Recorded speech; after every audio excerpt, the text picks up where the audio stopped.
Hi, I'm Rick, co-founder of Bioverge. Bioverge, we're aiming to democratize access to the best in emerging healthcare technology. And today I'm happy to have with me John Slattery, co-founder and CEO of BioROSA. BioROSA is an exciting emerging company that's developing the first broad spectrum blood test for autism. We're going to start with a 10-minute company overview, which I'll have John lead, followed by a 10-minute or so Q&A. So John, I'll kick it over to you. Thanks so much, Rick, for having me and looking forward to this. So my name is John Slattery. I am the co-founder and CEO of BioROSA Technology. At BioROSA, we're seeking to develop blood tests that can unlock earlier detection of autism and build a new standard of care, not only for autism, but if successful, hopefully for other disorders as well. Autism is the fastest growing pediatric neurodevelopmental disorder in the world. It currently is estimated to affect 1 in 54 children in this country and up to 2% of children worldwide. There's been a lack of innovation in this space for decades, and as the autism rates continue to go up, unfortunately, so do the costs to society. If you're not familiar with the way autism is currently diagnosed and treated today, there is no accurate blood test that's currently available in the marketplace. And autism is diagnosed through time-consuming, expensive, one-on-one interactions between a child and a highly trained therapist. This is also how autism is treated today, as there is no FDA-cleared medical interventions for this challenging set of disorders as well. As you can imagine, during times of COVID-19, where one-on-one interactions are not happening as much as they used to, children are not receiving access to a diagnosis, and one-on-one interventions are less than optimal. So we're truly in need of a really big shift in this growing developmental problem. And that's why at BioROSA, we're taking over 15 years of replicated academic studies to develop the first broad spectrum blood test to take the focus away from behavior for diagnosis, but to put a lens on biology. To date, we have over 300 case control samples in which we can detect whether a blood sample came from a child with autism or not, with over 95% sensitivity and close to 92% specificity, which is completely unmatched. We do this through a combination approach that involves complex laboratory science and computer science in order to determine whether a blood sample came from a child with autism or not. What we are measuring involves foundational biological functions that are critical for early neurodevelopment. These biomarkers in our proprietary laboratory methodologies involve folate-related abnormalities, problems in DNA methylation capacity, which is sort of how the cells can turn on and off genes, as well as problems in cellular oxidative stress and mitochondrial function. Notably, if there's disturbances in these key metabolic pathways early during life, it'll alter the child's neurodevelopmental trajectory, and the developing brain will not grow and function the way that it's supposed to. So what BioROSA is doing is taking a complex laboratory method, which we've built in our lab in Cambridge, in the Boston area, and combined it with machine learning approaches in order to derive a reliable and accurate autism risk score. This is super important because early detection and early intervention for children with autism can lead to much better outcomes for the child. Unfortunately, most children with autism are diagnosed on average between the ages of 4.5 and 5 years of age. Many reasons for this, but mainly because of this non-scalable, time-consuming, and expensive behavioral model of care. So the American Academy of Pediatrics, which sets the guidelines for all pediatricians in this country, has recommended universal autism screening as early as 18 months. Now that's where BioROSA wants to come in and fill this gap in the current marketplace in order to be the first highly accurate early detection tool that can allow access to intervention services when the brain still has a lot of neuroplasticity. You can see on this graph on this slide that over the first 2 years of life, very important foundational functions such as speech development, language, motor skills, social skills, and even emotional regulation are all happening during those first 2 years of life.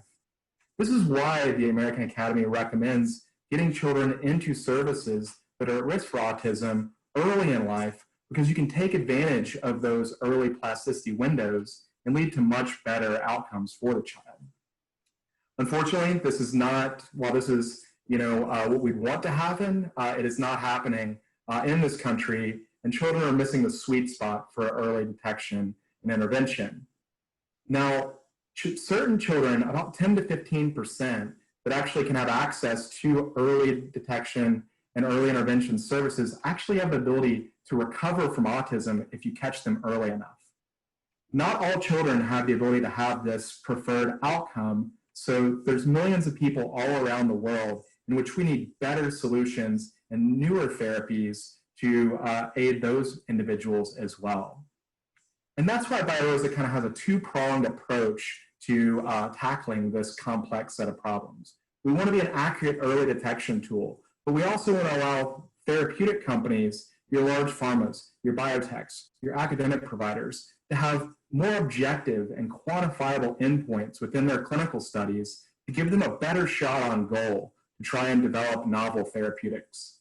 Now, we're hoping that we can allow for better patient stratification, better understanding of the efficacy of the drugs, and be able to catalyze these novel therapeutic strategies through FDA clearance, because today there are no FDA cleared drugs. These strategies that are being looked at currently involve really interesting ways of targeting autism through changes in the gut microbiome, the way that the mitochondria of the body are actually functioning, as well as other novel therapeutic strategies which are currently under development. BioROSA doesn't seek to be a one-stop shop in which we can solve all of autism's problems, but we do seek to be a central node of innovation that can catalyze the field forward through our network and be a central node of innovation and change. Now, we have foundational IP that's related to biomarkers and algorithms for prediction of autism through our licensing agreement with Rensselaer in upstate New York. The company is developing our own internal IP, and we seek to try and expand our BioROSA methods into other challenging disorders upon success in autism.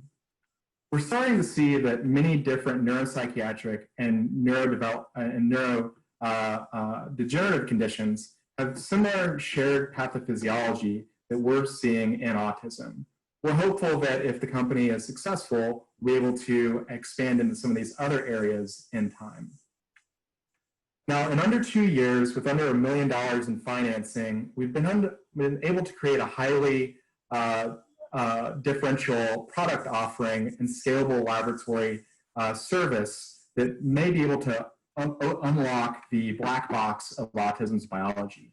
What we're seeing is that autism involves complicated interactions between the biology of the body, the genetics of the human, the mitochondria, the gut microbiome, combined with interactions with the environment, such as medications, dietary preferences, and other environmental stressors, which can cause complicated interactions and meet towards this complicated set of metabolic pathways, which BioROSA is developing. Now, we have been around for 2 years, and we've had some traction already. We did go through the IndieBio Life Sciences Accelerator and graduated in November of 2018. Earlier this year, we graduated from the Endless Frontier Labs through the NYU Stern School of Business. We're very happy to announce that we just submitted our first grant through the DoD. Now, the DoD has non-dilutive financing opportunities for autism because military families are not immune to this growing and challenging developmental condition. We have major investors that are outstanding in the life sciences and in the family office space that are assisting us in accomplishing our goals for unlocking a new standard of care for this challenging patient population.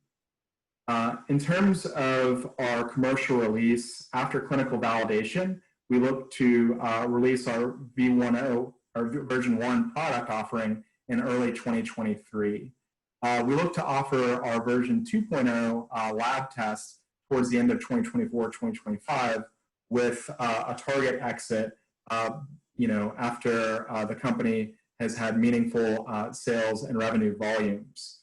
We have existing relationships with all three potential acquirers listed on this slide, and current investors in our syndicate believe that based on the novelty of our assets, IP that we're developing, as well as the sales and marketing plan, we could have a potential M&A event that's 8 to 14x revenues by 2026 or so.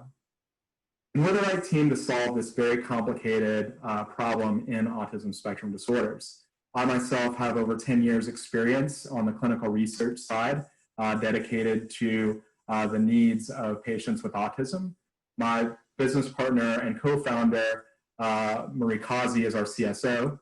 She has spent over 20 years developing commercially scalable and defensible laboratory diagnostics.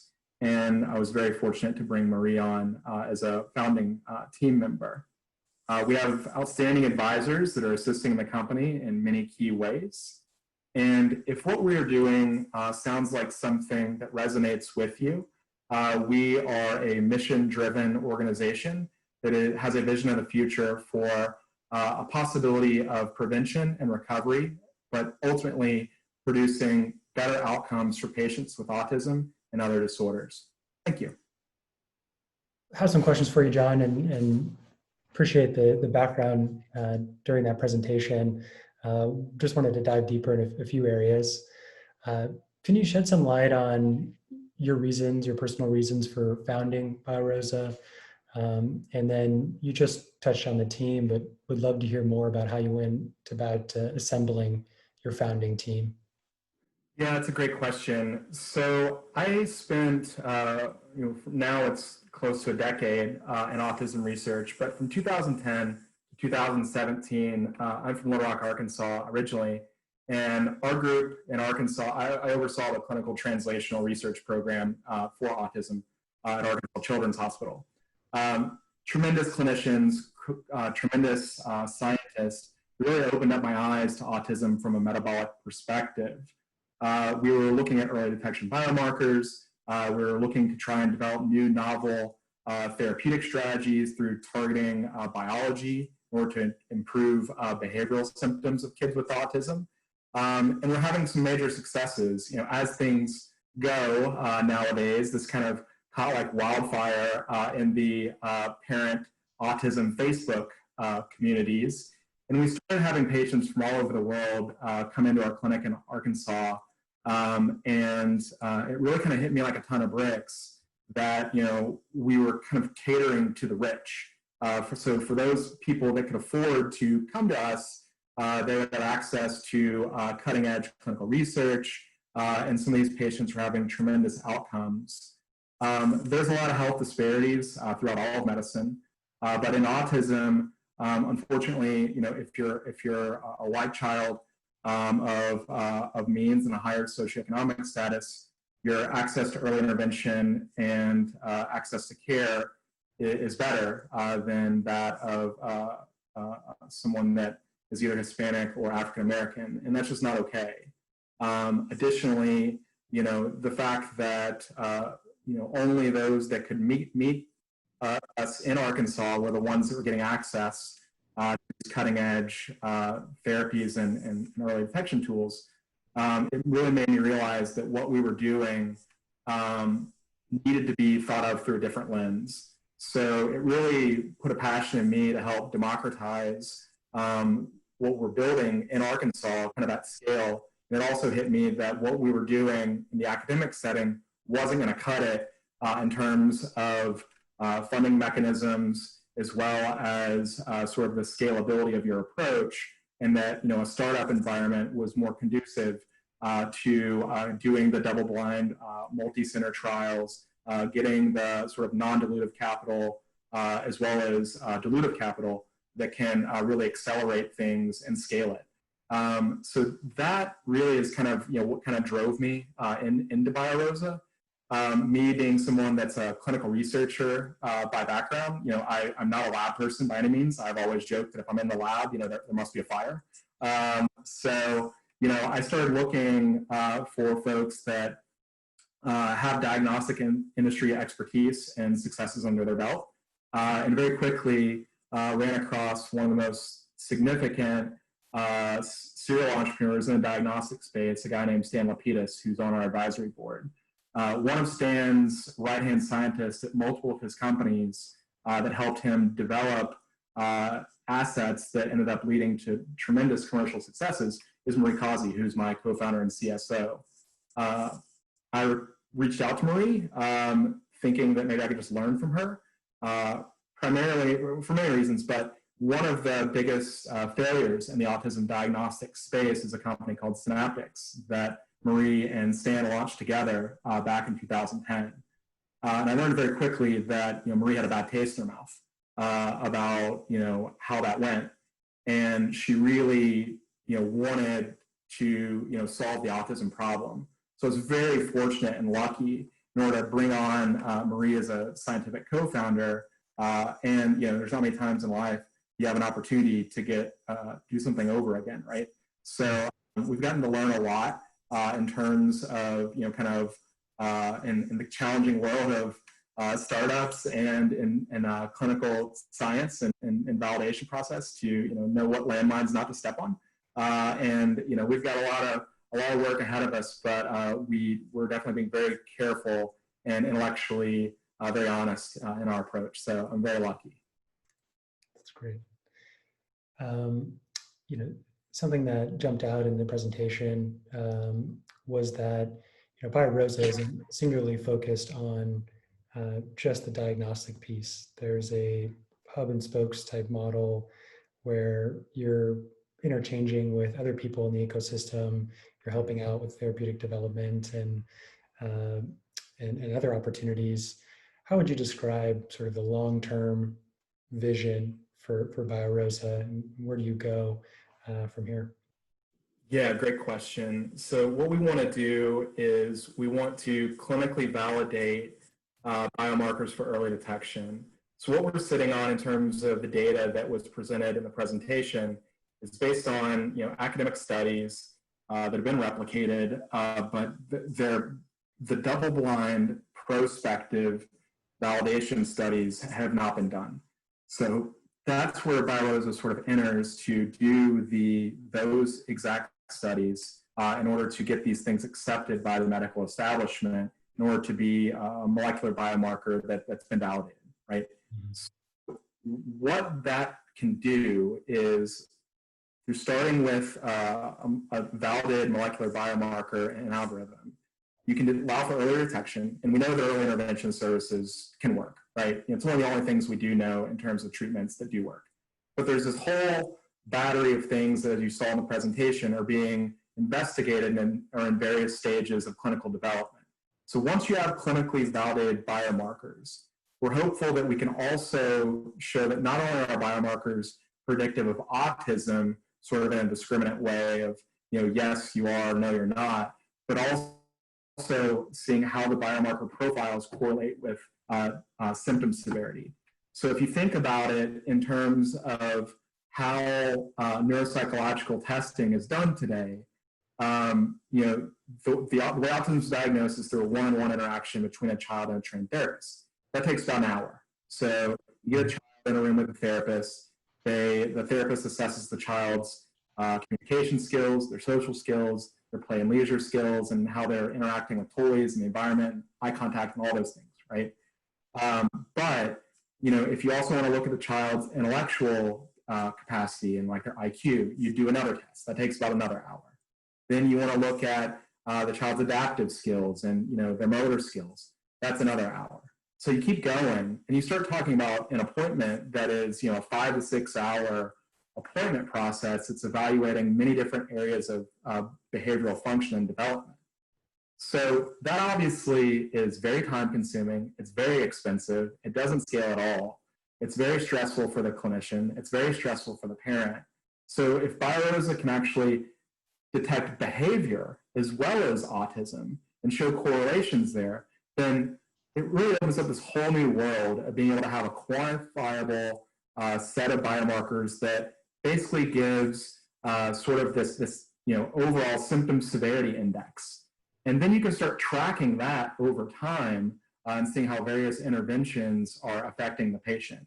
Now that has implications way beyond autism, right? You think about the same sort of thing. Well, that same sort of battery of tests that are done, that's done in many different neurodegenerative diseases. It's done in many different neuropsychiatric conditions. So we're hopeful that we may be able to get to some of those other areas in time. But first, we want to prove out this sort of thesis and model in autism and really help transform the early detection and pharma R&D practice through simplified ways of evaluating these treatments. That's so exciting.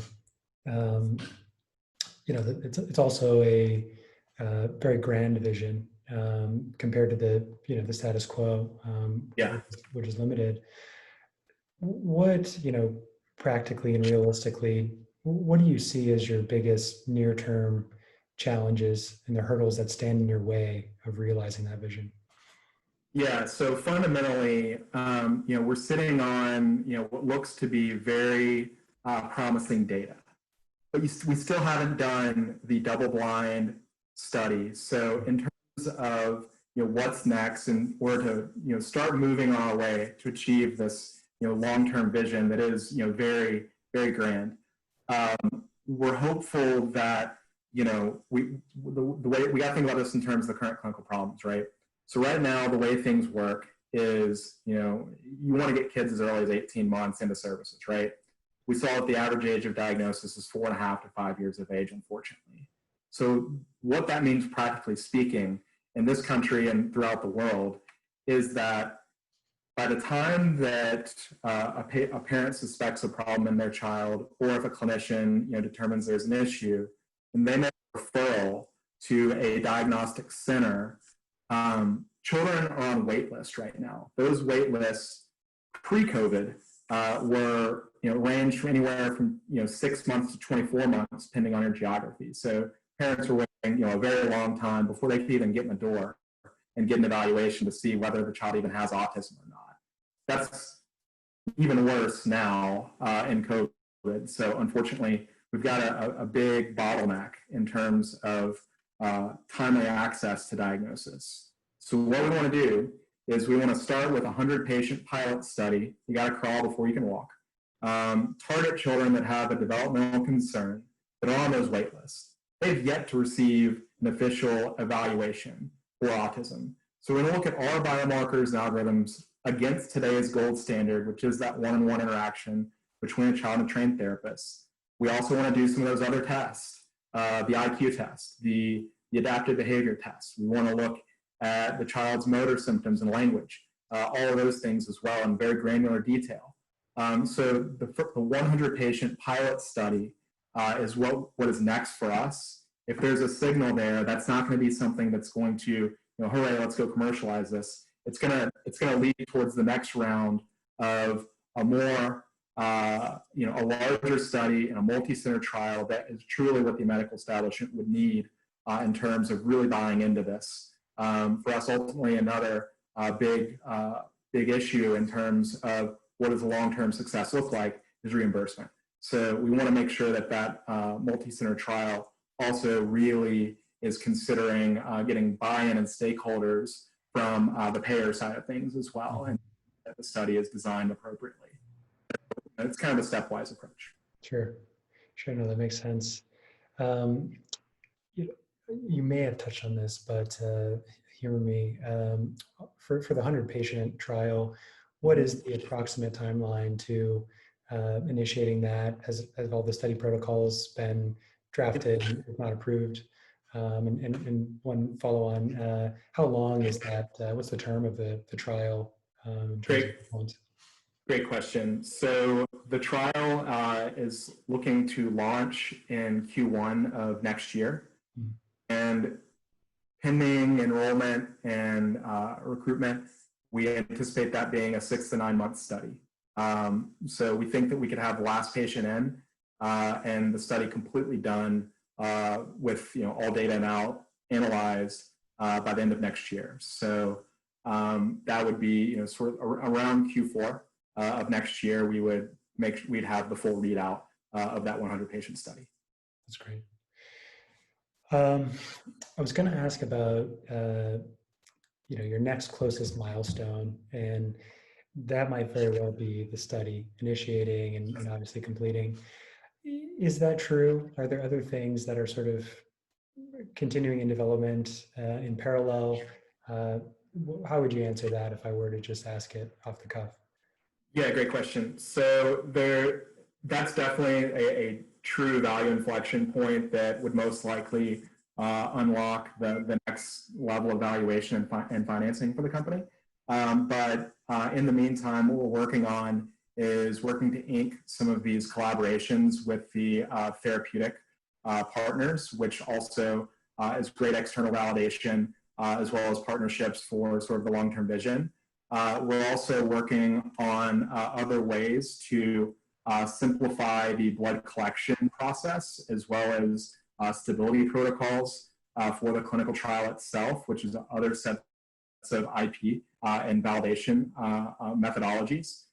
So we have a bunch of work set out for us, but there's work in the lab that's being done and further IP that's being generated as a result of that work, as well as partnerships in the meantime, while kind of working in parallel to the clinical trial results that we would expect next year. This is great. Something you touched on in the presentation, and obviously you and I have touched on this previously.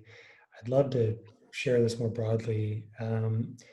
When you do walk into a room with one of these potential strategic partners, what are you bringing to the table that is so exciting to them that they haven't seen before, that's differentiated from what's out there today in the status quo?